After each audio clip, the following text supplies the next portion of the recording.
잠언은 가르침을 따르는 삶으로 표현합니다. 스승과 부모의 가르치는 지혜에 귀 기울이며 따르는 삶을 근신하며 지키라는 말로 요약합니다. 잠언을 읽다 보면 반복되는 가르침으로 인해서 자칫 지루함을 느끼게 되기도 하지만 그 길이 바로 우리의 생명을 지키는 길이기에 서슴없이 부모나 스승은 이 길의 서도로 강조하고 있는 것입니다. 그래서 새로운 획기적인 사실을 발견하여 가르치는 것이 아니라 마땅히 지켜야 할 길, 그 길을 아들들에게, 제자들에게 지켜내도록 반복적으로 요구하고 권면하고 있습니다. 오늘 솔로몬은 이전에 지켜야 할 중요한 것들을 가르치며 철없는, 아니 세상 모르는 순진한 자녀들을 지키기 위해서 중요한 것을 가르치려고 힘쓰고 있는 모습을 보게 되는 것입니다. 이미 권면되어진 지혜를 알고 해야 할 일과 하지 말아야 할 것들을 경계하라고 합니다. 천방지축이나 천둥벌거숭이로 불리워지는 세상 물정에 대해서 특히 밖으로 드러난 것 외에는 알지 못하는 순진한 경건의 성도들이 자칫 분별 없이 자신도 모르는 사이에 심지어 하나님의 말씀을 잘못된 분별력으로 이웃을 도와준다고 시작되어진 일들로 벌어지는 어처구니 없는 올무에 휩싸이게 될 때 저들을 향한 문매와 돌 던짐과 지금까지 쌓아왔던 삶의 모든 경계를 무너뜨리는 모습도 우리는 종종 보게 됩니다. 그때 누가 저를 건져내겠습니까? 오로지 자신의 잠깐의 실수와 경계를 지키지 못한 그 책임은 자신과 가족들에게 돌아갈 뿐이라는 것을 누구에게 하소연하겠습니까? 그러니 먼저 요구하는 것은 가르침을 지키고 그대로 살아가라는 것 아니겠습니까? 입술은 쏟아놓는 물과 같다고 오늘 본문에 기록되어 있습니다. 그러니 2절을 보니까 근신을 지키며 내 입술로 지식을 지키도록 하라. 대저음녀의 입술은 꿀을 떨어뜨리며 그의 입은 기름보다 미끄러우나 나중은 쑥같이 쓰고 두날까지 칼같이 날카로우며 그의 발은 사지로 내려가며 그의 걸음은 수월로 나아가나니 그는 생명의 평탄한 길을 찾지 못하며 자기 길이 든든하지 못하여도 그것을 깨닫지 못하느니라.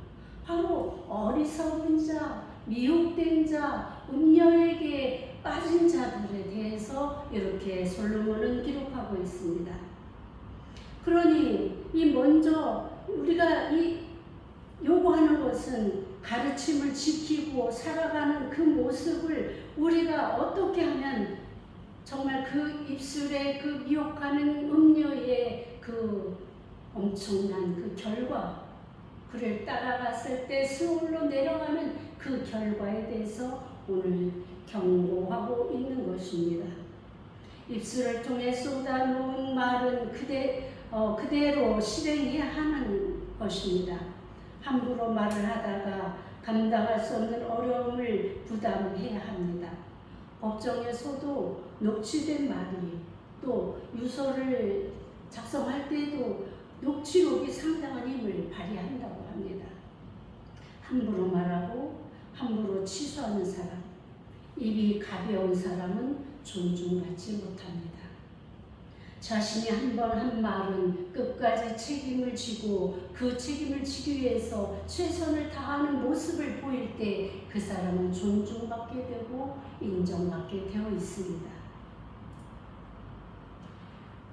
법정 그야말로 함부로 이렇게 입술을 함부로 놀리는 사람들은 얼마나 그 중심이 없는 사람들인지를 이야기하고 있는 거죠. 반대로 한마디 말로 천냥빛을 갚을 수도 있습니다. 지혜로 근신으로 지킬 것을 강조하면서 왜 입술로 지식을 지키라고 했는지를 이해하게 되는 부분인 것입니다. 결국 지키는 삶은 언의 심사에서 분별하는 삶에 있음을 가리키고 있습니다. 특별히 오늘 본문에서 강조하여 지키라고 하는 것은 성적 정결의 삶을 강조하고 있습니다. 1, 2절을 통해서 지켜야 할 것들을 말하면서 몸의 기관 중에서 입술을 언급한 반면 이곳에서는 음녀의 입술이 경계를 침범하는 치명적인 유혹으로 제시됩니다. 대저 음녀의 입술은 꿀을 떨어뜨리며 그의 입은 기름보다 미끄러우나 이렇게 소개합니다.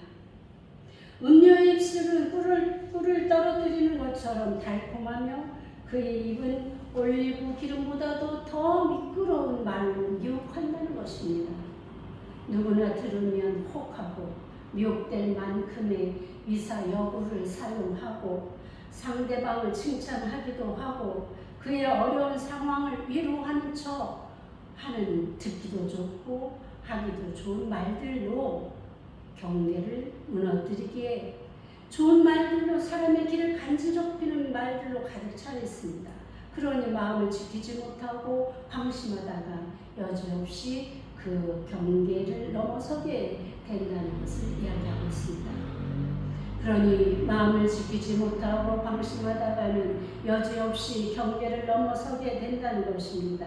그러나 그 결과는 4절에 꿀처럼 달콤한 입술은 쓰디 쓴 쑥으로 기름보다 미끄러운 입은 날카로운 칼날로 돌변하여서 유혹의 치명적인 위험으로 돌아오게 됨을 말합니다. 결국 유혹으로 인한 무질서의 끝은 죽음이요 패망뿐임을 밝히고 있습니다. 그의 발은 사지로 나아가며 그의 걸음은 서울로 나아가나니 음녀의 유혹에 빠진 자에게 공통적으로 나타나는 것은 분별력의 상실입니다. 아무리 주변의 사람들이 그 음녀의 정체에 알려주고 말려도 한번 분별력을 잃고 그 음녀의 미혹에 자신의 지킬 것을 다 내려놓으면 오히려 말리는 사람들이 밉고 원망스럽고 저들이 자신의 삶을 망치는 듯한 그런 생각으로 원망하고 저들 곁을 떠나는 사람들도 있습니다. 진정 누가 자기 편인지 분별하지 못하고 영영 음녀의 집으로 들어가는 자는 바로 수올로 내려가는 자라고 잠언은 기록하고 있습니다. 7절에서 14절에서는 음녀의 유혹에 대한 위험성을 충고하며 좀 더 구체적으로 음녀의 미혹된 삶의 비참한 결과를 구체적으로 제시하고 있습니다. 8절을 보니까 유혹을 받을 만한 일들을 근본부터 차단하라고 이렇게 말합니다. 내 길을 그에게서 멀리하라. 그의 집 문에도 가까이 가지 말라. 근본을 우리가 다스리지 못하면 그 다음 단계는 자동문이 되어진 것입니다. 자동문이 되어서 우리가 손을 대지 않아도 문이 스르륵 열리는 것처럼 그 미혹의 그 길로 이 음녀가 이끄는 그 소울의 길로 이끌려 들어가게 된다는 것을 말하고 있는 것입니다. 음행하는 자들을 보면 처음부터 자, 시작 하고 시작하지 않습니다.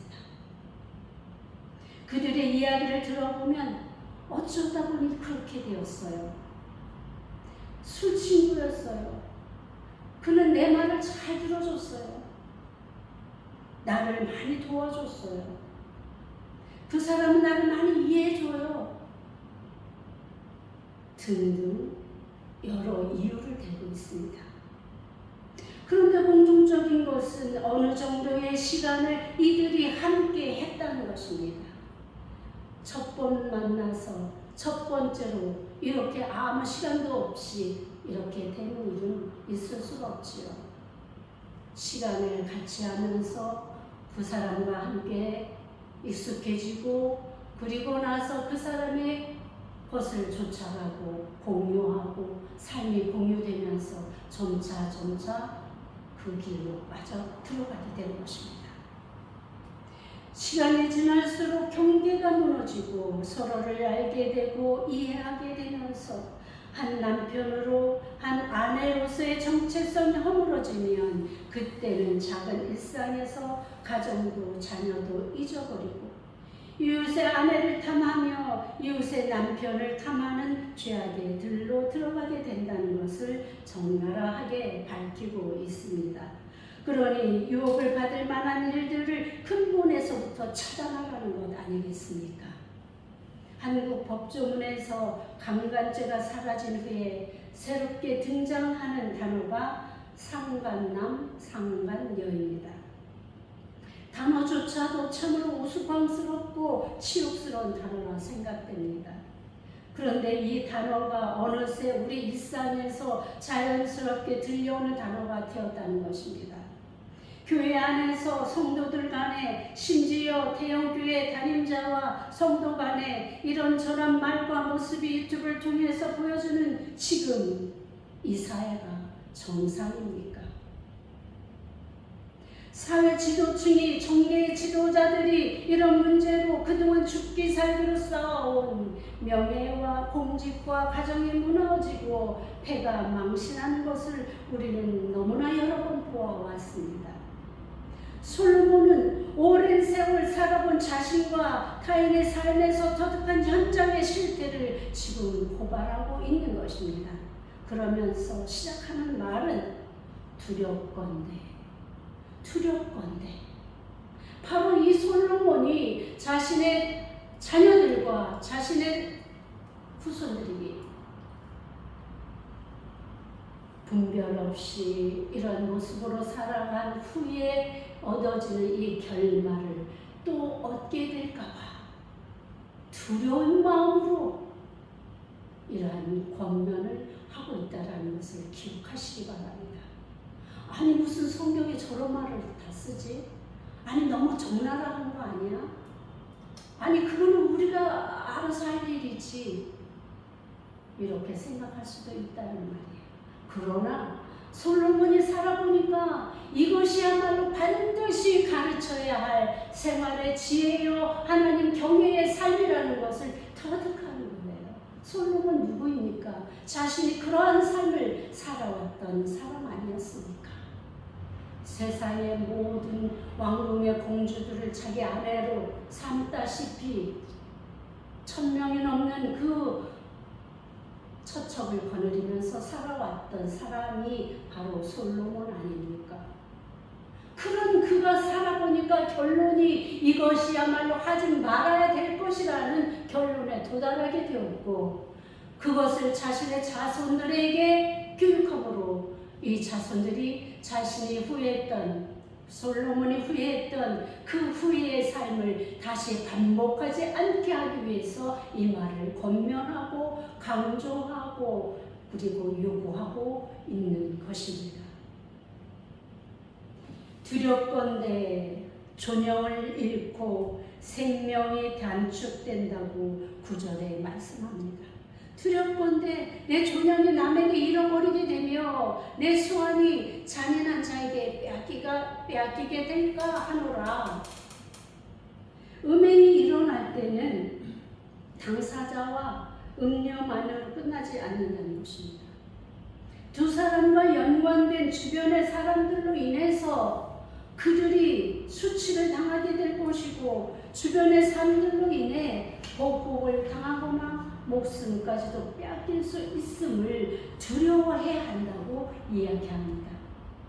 지금도 중동에서 이렇게 음란한 그 일을 행하다가 이것이 발각이 되면 그 형제들이 그 부모들이 수치로 여기고 그 자녀를 죽이는 그런 것이 시행되고 있지 않습니까? 주변의 사람들로 인해서라도 당사자는 모른다 할지라도 주변의 사람들로 인해서 포복당하고 죽음당할 수 있는 그러한 일이 있다는 것을 이야기합니다. 그걸 두려워해라. 그리고 지금까지 자기가 쌓아온 모든 존귀한 받고 영광스럽고 영화는 그런 높은 지위와 부와 모든 것들 하루아침에 다 허물어져 버리는 것입니다. 자기의 자손들에게 자녀들에게는 부모로서 인정받지 못할 것이고 주변 동네 사람들에게는 그야말로 손가락질 당할 것이고 그야말로 저들은 무덤에 내려가는 것과 같은 그런 수치스러운 삶을 살게 될 것입니다. 그러니 그런 일을 한 사람들이 같은 동네에서 살지 못하고 이사를 가는 이유가 무엇입니까? 창피해서 살 수가 없는 거예요.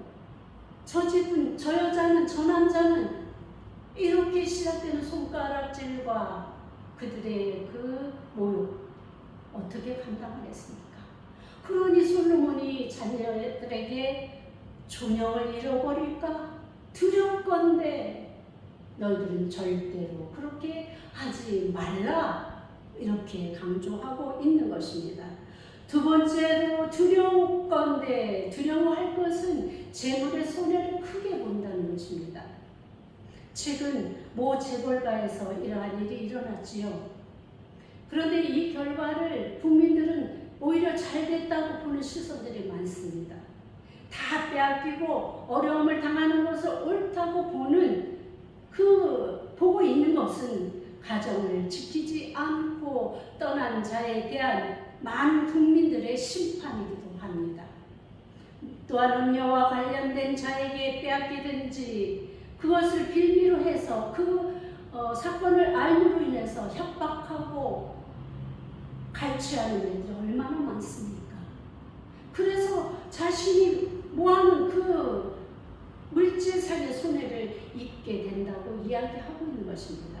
부는 자신의 수고의 소산물인데 다른 사람이 차지하게 되므로 허탄한 인생이 되고 만다는 것입니다. 하루아침에 모든 것을 다 내려놓아야 될 그런 위험을 감수하고라도 이 일을 해야 할 가치가 있느냐라는 것입니다. 그러니 두려워하라. 그 일을 두려워하기에 너희들은 절대로 그 길로 가서는 안 된다라고 이야기하고 있습니다. 세 번째 두렵건대는 마지막에 이르러 내 몸, 내 육체가 쇠약해질 때에 내가 한탄하여 말하기를 내가 어찌하여 훈계를 싫어하며 내 마음이 꾸지람을 가벼이 여기고 내 선생의 목소리를 청종하지 아니하며 나를 가르치는 자에게 귀를 기울이지 않았던고. 많은 사람들이 우리가 후회를 할 때는 그 일을 이미 저지르고 난 후에 돌아보니 내가 잘못하였구나. 돌아보니 그때 내가 왜 그 일을 했을까? 돌아보니 내가 거기서 멈췄어야 되는데 왜 나는 부모의 말을 듣지 않았을까? 하나님의 말씀이 성경에 기록되어 있고 그것이 나의 귀에 들려왔음에도 불구하고 나는 왜 그 말씀을 마음에 지키고 살면서 행하지 않았을까? 이런 후회의 삶을 살아가게 된다는 것입니다. 이렇게 음란한 생활을 많이 한 사람들은 쉽게 건강을 해칩니다. 겉모습에서도 아주 깔끔하고 정숙한 그 거룩한 삶을 사는 사람들의 얼굴과 피부가 다릅니다. 그러니 마지막 때에는 얻어지는 것은 음란으로 인해서 얻어진 질병과 자신의 수명의 단축과 이 모든 것들이 결과적으로 오더라. 누가 지금 이야기를 하고 있습니까? 바로 솔로몬 자신이 그렇게 살아보고 또 주변에 그런 사람들을 보고 내린 결론 아니겠습니까? 누구도 반박할 수 없는 근거를 가지고 지금 이야기하고 있는 것입니다. 그야말로 부모와 스승의 은계를 따라 살지 않은 결과를 말하고 있는 것입니다. 다 늙고 보니, 다 빼앗기고 보니 후회와 한탄만이 남는 결말을 얻게 된다는 자신들이 살아본 경험의 결론을 내리고 있는 것입니다. 삶의 기운이 사라지고 육체가 세잔해질 때 만족과 행복의 삶은커녕 실수와 수치만이 비참해진 결국을 맞게 될 뿐이라는 경고를 사랑하는 부모나 스승들이 두려운 마음으로 경고하고 있는 것입니다. 성경은 음녀라는 우리의 삶을 무너뜨리는 최대의 대적자로 내세워 우리를 경고하지만 현대에는 음란의 영에게 미혹되어서 너무나 많은 사람들이 음란의 영에 미혹되어서 아무렇지 않게 자기 감정에 충실하게 그냥 자신들만 좋으면 앞뒤 가리지 않고 음란을 향해 달려가는 사람들이 너무나 많이 있습니다. 이 음란에 대해서 그야말로 성경은 말하고 있습니다. 가정과 자녀를 버리는 여인들, 이 여인들을 향해서 그리고 그들과 함께 음란을 행하는 남자들, 성경은 대체적으로 음녀라는 표현을 씁니다. 여자들만 그렇게 합니까? 남자들도 마찬가지입니다. 남자들도 음란한 삶을 사는 사람들이 얼마나 많습니까? 그런 사람들이 있기에 음녀가 있는 것 아니겠습니까? 이것이 그야말로 하나님께서 말씀하시는 가장 큰 악이다, 이렇게 이야기합니다. 가장 큰 악이다. 하나님께서는 천지를 창조하셨을 때 가정을 한 남자와 한 여자를 만드셨고 이 한 남자와 한 여자를 통해서 한 가정을 이루셨습니다.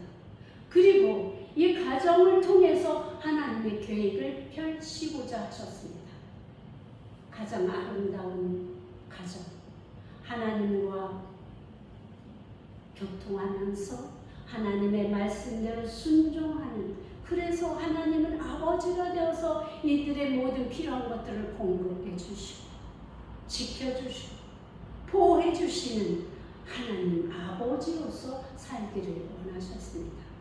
그런데 아담과 하와가 불순종, 하나님의 말씀을 듣지 않은 그 결과, 그 죄악으로 이들은 그러한 엄청난 행복된 만족스러운 삶의 터전을 떠날 수밖에 없었던 것입니다. 쫓겨날 수밖에 없었던 것입니다. 하나님께서 왜 이 음란을 가장 큰 악으로 여겼는가 하면은 이들이 하나님을 불순종하고 악을 저지른 그 사이에 누가 있었습니까? 사단의 역사가 있었습니다. 이 사단들은 그야말로 우리 인생에게 보암직도 하고 먹음직도 한 것들을 가지고 사람을 미혹합니다. 그러니까 우리가 우상숭배를 음란한 것으로 이렇게 성경에서 기록되어 있는 것처럼 이 사단에게 순종하여 하나님을 떠난 이들을 악으로 음란으로 이렇게 하나님은 여기신 것입니다.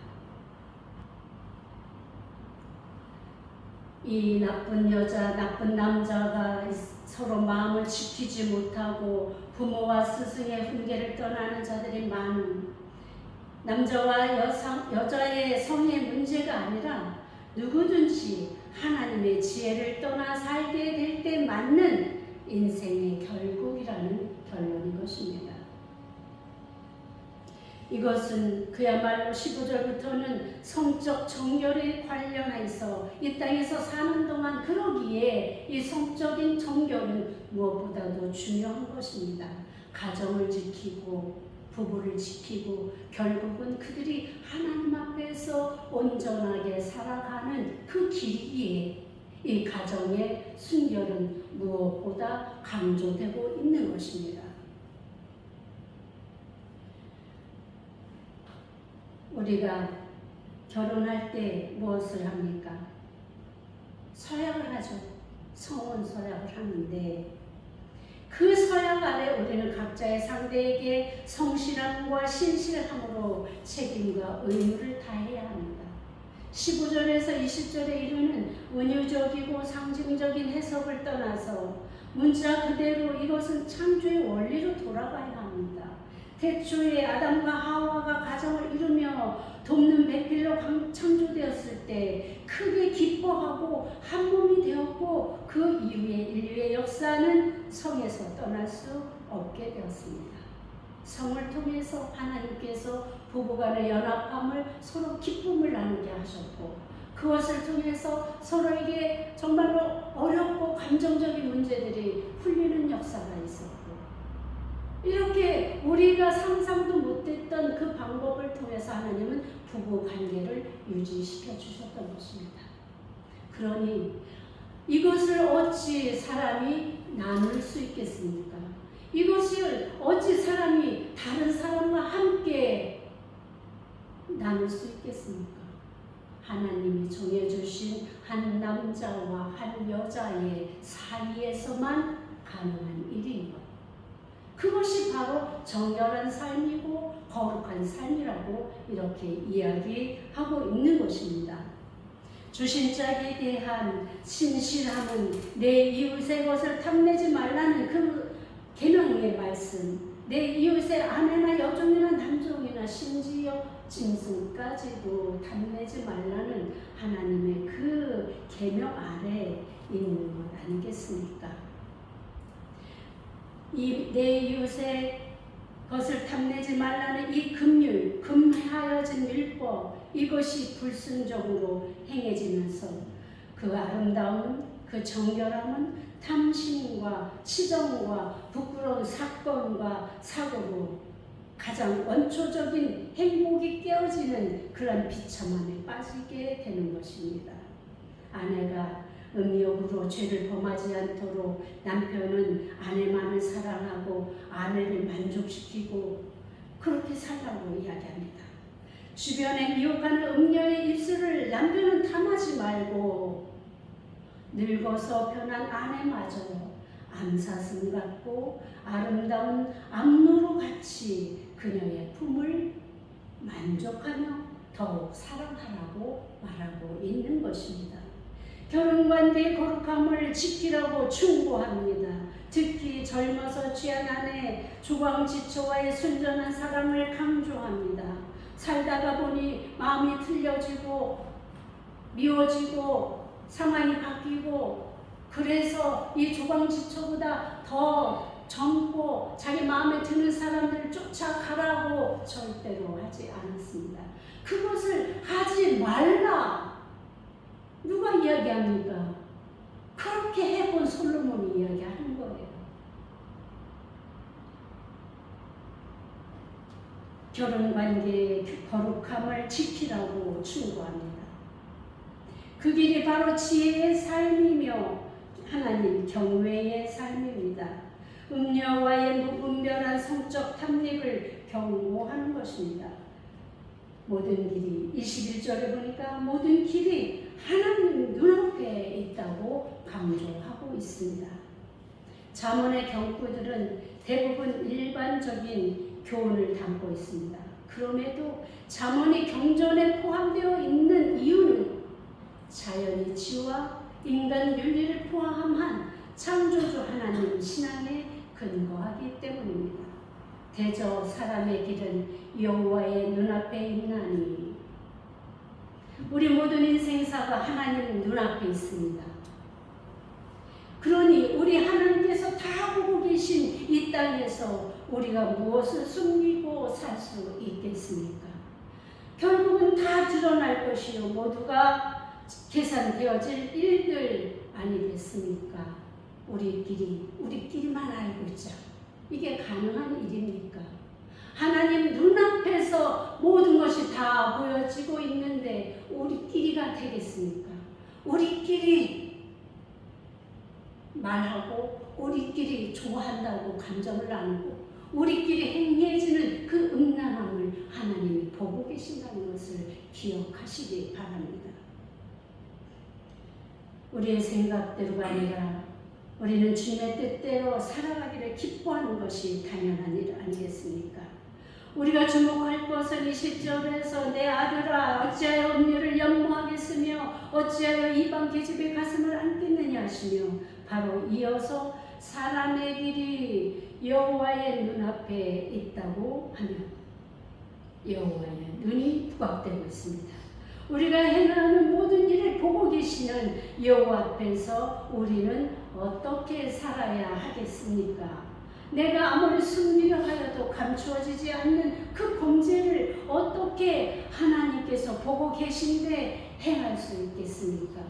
우리를 아무리 사람들에게 우리는 아니라고 거짓말로 속일 수는 있을지라도 하나님 앞에서는 속일 수 없는 것입니다. 그러기에 잠언은 여호와 앞에서 우리 삶이라는 이 명제를 내어놓는 것입니다.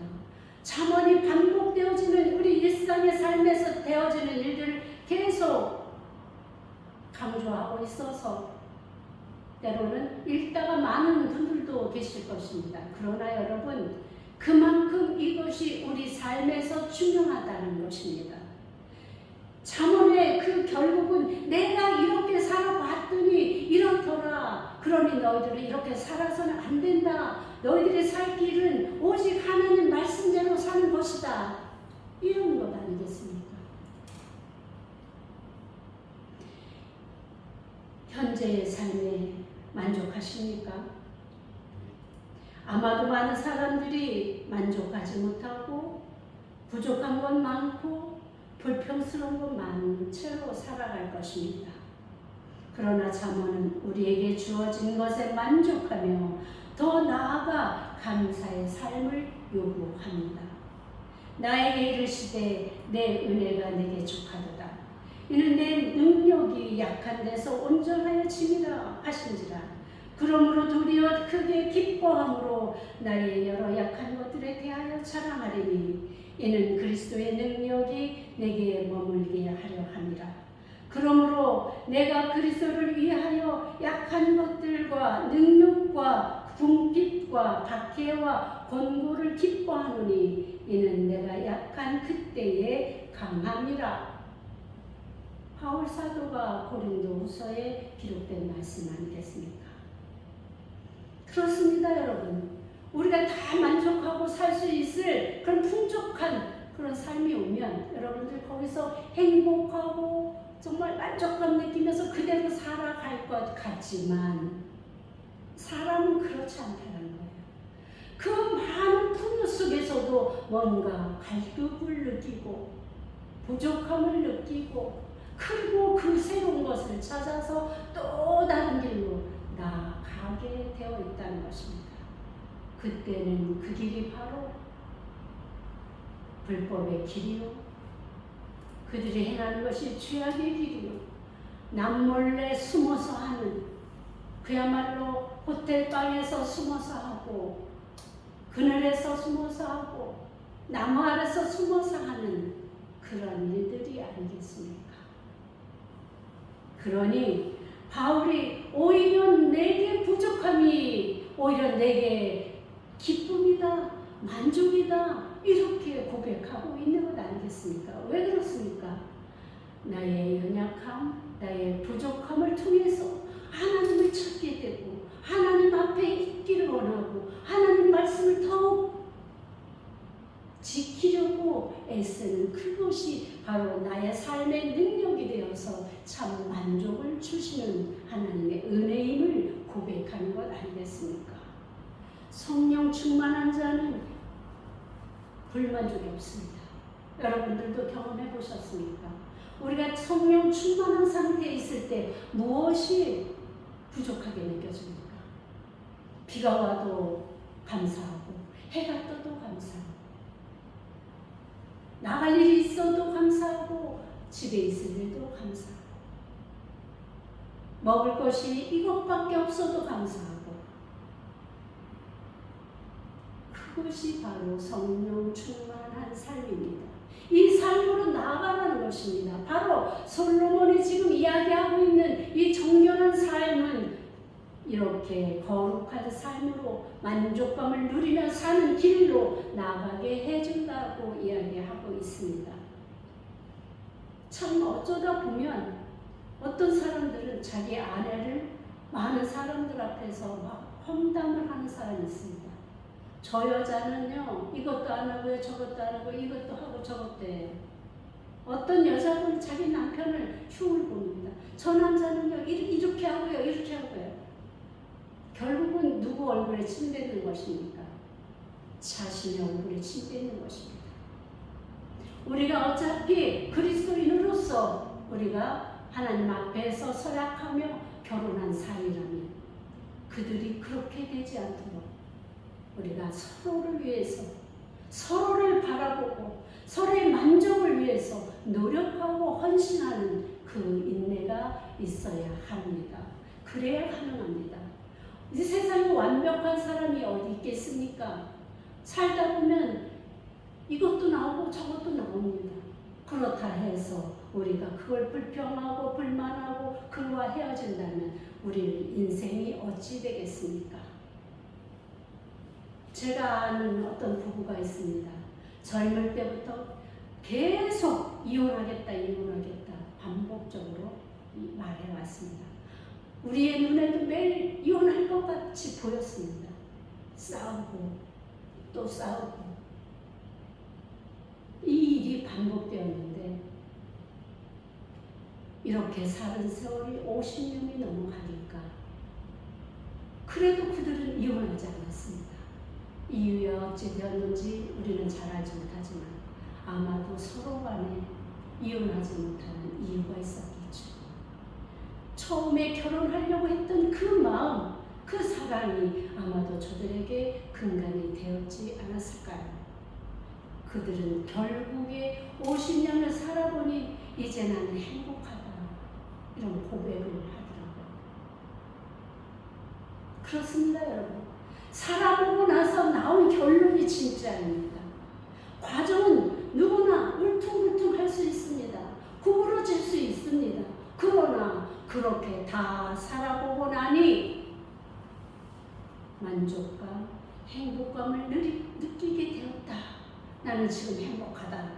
라는 그 결론에 도달하는 모습을 보면서 많은 생각이 들었습니다.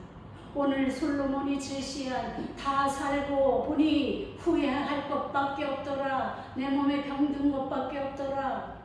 이러한 고백이 여러분들에게 있어서는 안 되겠지요. 우리의 고백은 우리가 살아본 결과 우리는 만족하게 되었다. 그 안에는 분명히 하나님의 말씀이 저들을 동여매는 삼겹줄이 되었지 않았을까 하는 생각을 해보게 됩니다. 인간의 생각으로 인간의 감정으로 싫을 수 있습니다. 만족하지 못할 수 있습니다. 그러나 우리는 하나님 앞에서 서약한 그런 그리스도인들의 가정들입니다. 그러니 우리 마음대로, 우리 감정대로, 우리 눈에 보이는 대로 따라갈 수 있겠습니까? 이것이야말로 솔로몬이 사랑하는 자녀들에게 주는 최고의 선물 아니겠습니까? 가정을 지키고 마지막 결론이 하나님 앞에서 만족감을 느끼며 감사하는 그 삶의 결말을 얻게 하는 것, 이것이야말로 이 잠언에 기록된 그 가장 핵심이 아닐까 하는 생각을 해보게 됩니다. 삶에는 그렇게 대단한 일들이 없습니다. 새로워진 것 별로 없습니다. 해 아래 새 것이 없나니 전도서에 우리 솔로몬이 고백한 것 아니겠습니까? 돌고 도는 것입니다. 옷도 유행도 돌고 도는 것처럼 삶의 모습도 돌고 돕니다. 한동안 음란과 방탕이 만연해 있던 시대가 있고 그 시대를 하나님께서 쳐버리고 나면 다시 거룩한 삶으로 성화되는 시대가 있고 또 이렇게 하다 보면 사람들은 또 음란의 길로 가고 이게 반복되는 거예요.